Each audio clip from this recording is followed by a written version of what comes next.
Welcome back to the We See Monsters channel. I'm your host, Jenna, and this week I have a story about the stretched people of Appalachia. I swear there's always some sort of new cryptid or legend out of there that I haven't heard of yet, but it's safe to say if you ever plan on going out there, just be prepared for some absolutely unhinged shit to happen to you. Let's go ahead and jump into this week's story. The Appalachian Trail attracts tourists from all over the world.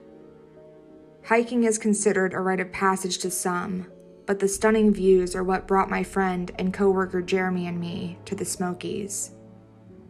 We trekked out Saturday through the mountain trail in North Carolina, just below Tennessee, eager to witness the wildlife and brilliant fall landscapes. The sun cast warm beams through the spruce firs. The sky was a magnificent pinkish golden hue that resonated within me and filled me with a long-lost appreciation for this world. "Lovely, isn't it?" Jeremy stated. He bit into a granola bar with a hearty crunch, and a few crumbs landed in his beard. He looked like a mid-20s Santa, rosy cheeks and all. "Sure beats the office," I replied. The September chill was invigorating, although it was a bit colder than I'd dressed for. I pulled up the hood on my jacket and followed Jeremy's lead, a bit surprised at seeing my stocky friend hiking up the incline so effortlessly. This was the first time we'd done anything together, aside from knocking back beers over pool games or the occasional meal out.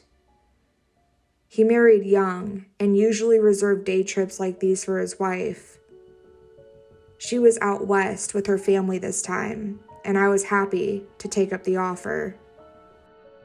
Twigs cracked beneath my boots as I followed Jeremy. The trees were brilliant, gradients of orange, yellow, and green. It was truly breathtaking, and I appreciated Jeremy inviting me along on the nature walk. But then, an hour in, Jeremy decided to stray from the plotted path. We'd rounded a few narrow dirt paths to reach an overhang where Jeremy wanted to take a photo. It was an exposed face of the mountain offering a clear view of a valley below. It was obvious why he decided to take a detour for a photo opportunity. It was gorgeous. I wheezed a bit out of breath as we finally climbed up the steep ridge. He slapped a gloved hand on my shoulder, and I smiled into the phone's camera lens as well.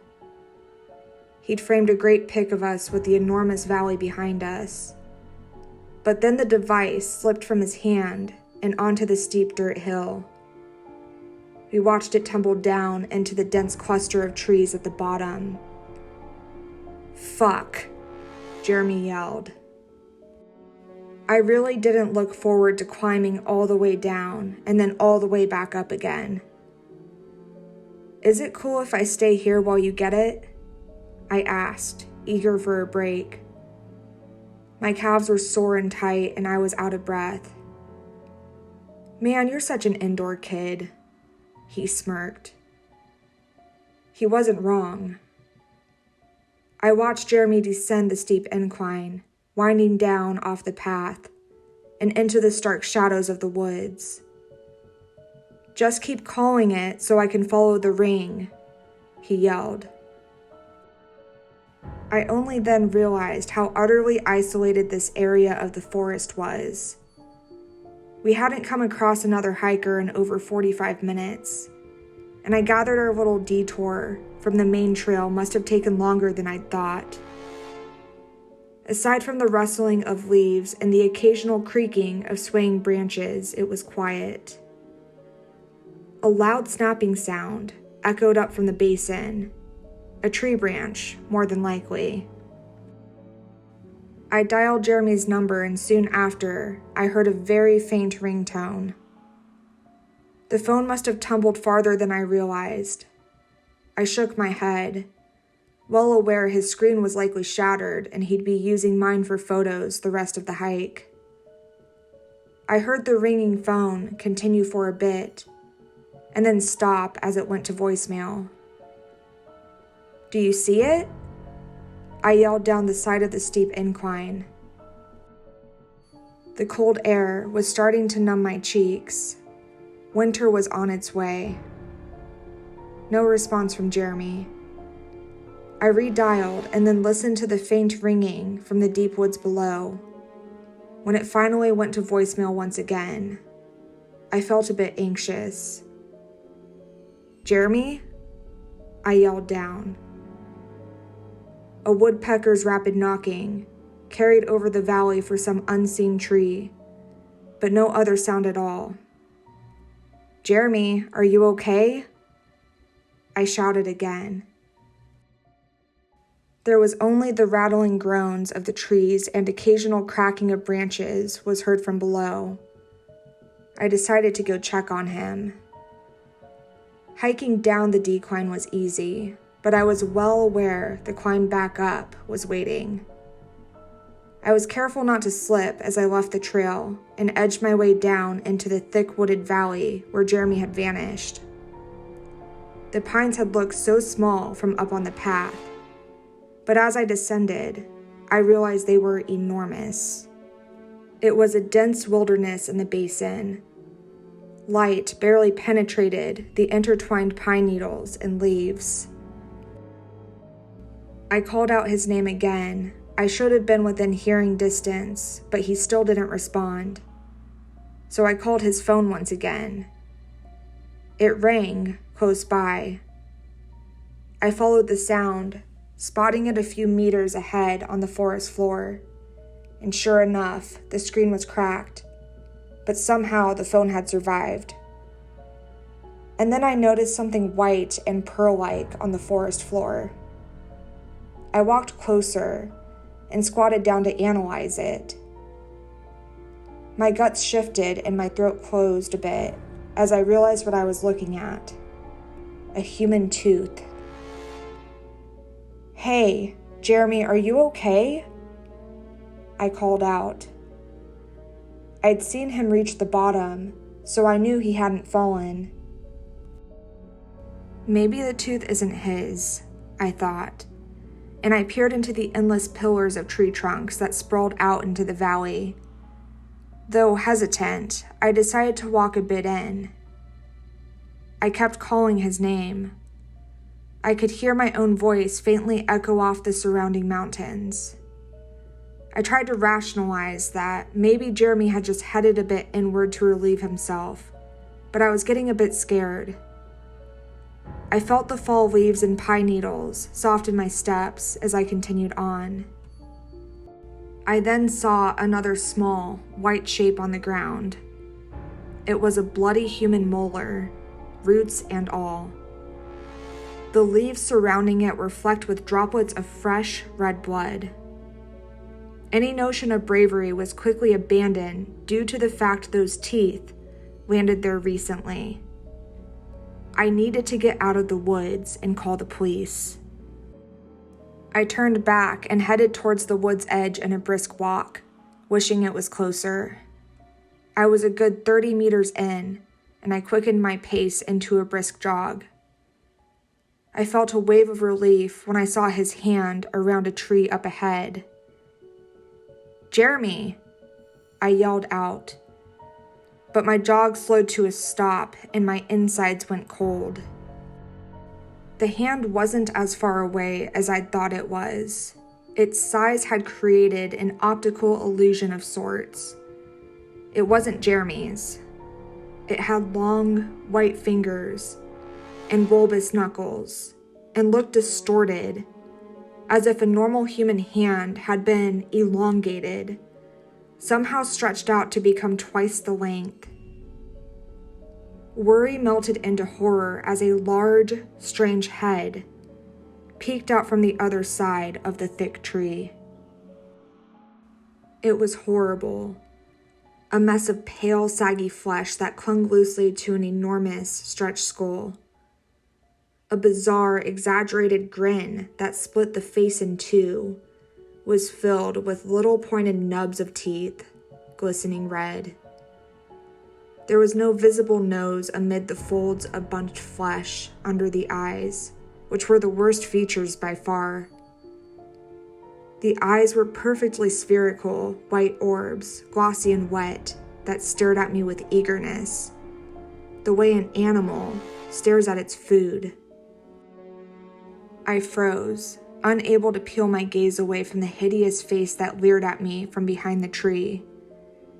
It was far too high up as well, nearly 8 feet up from the leafy ground, though it was clearly hunched. I took a hesitant step backward, and as I did, it emerged. Long, soap-white arms and legs extended from the cover of the thick tree trunk, with knobby knees and pronounced ribs.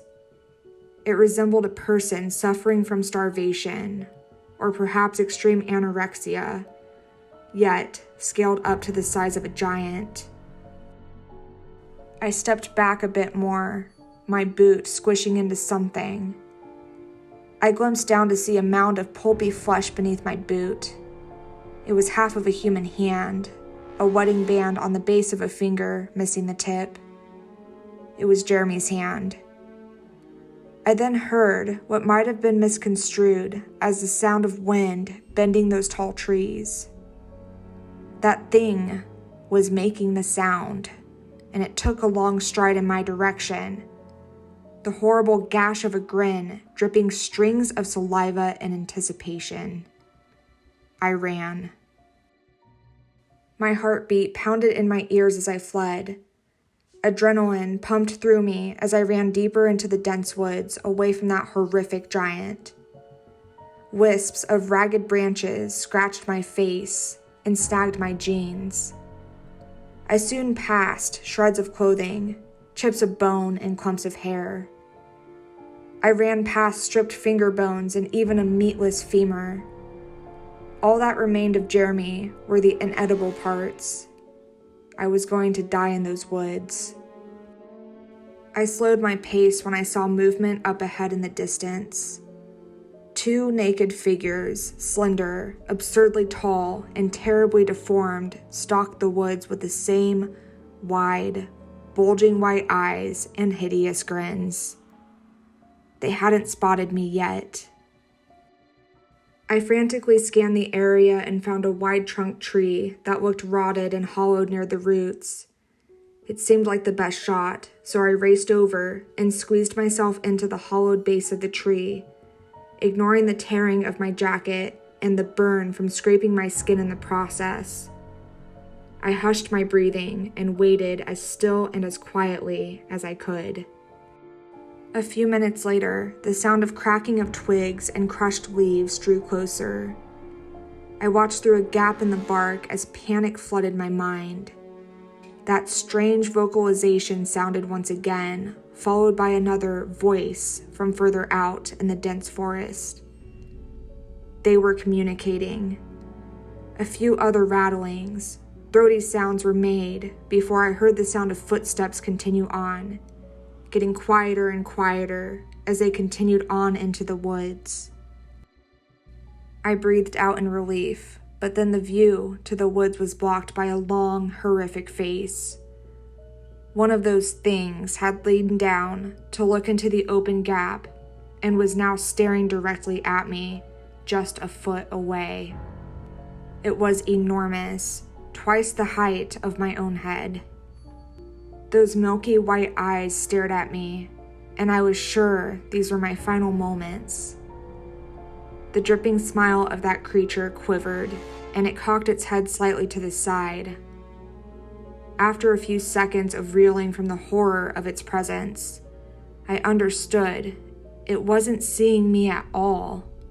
It was blind. The breath was rotten and gamey. It wheezed through those small, sharp teeth and stared at me with those unseeing eyes for a few minutes. But it eventually stood, vanishing from my view. I then listened to the leaves rustle as it walked away, off to some other section of the vast forest.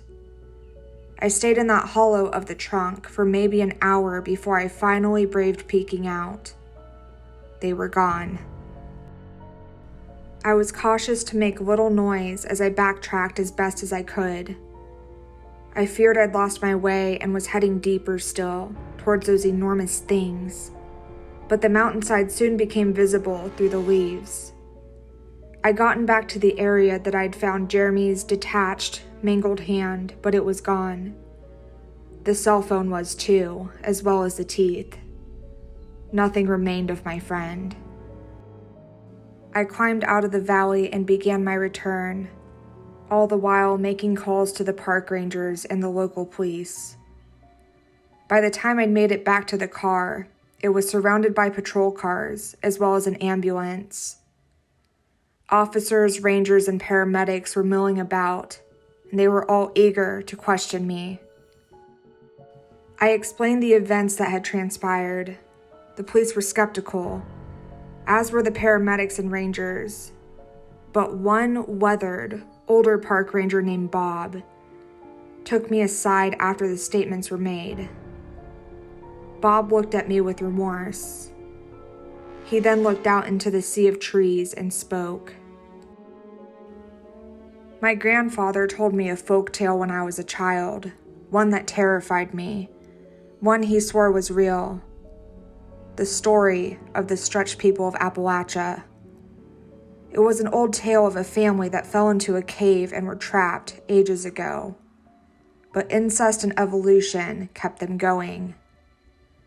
The kids with the longest limbs were kept alive, and the others used for food.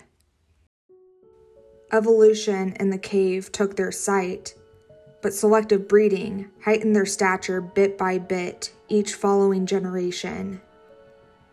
I wished it to be a scary story to keep kids in line. I never wanted to believe him when he said he saw one in his youth from the mouth of a hidden cave. I never wanted to believe they were real. Bob's eyes grew wide and his voice quivered with fear as he continued. Or that they could eventually grow tall enough to get out. For more spooky content, you can click the link below to check out my TikTok and listen to the We See Monsters podcast.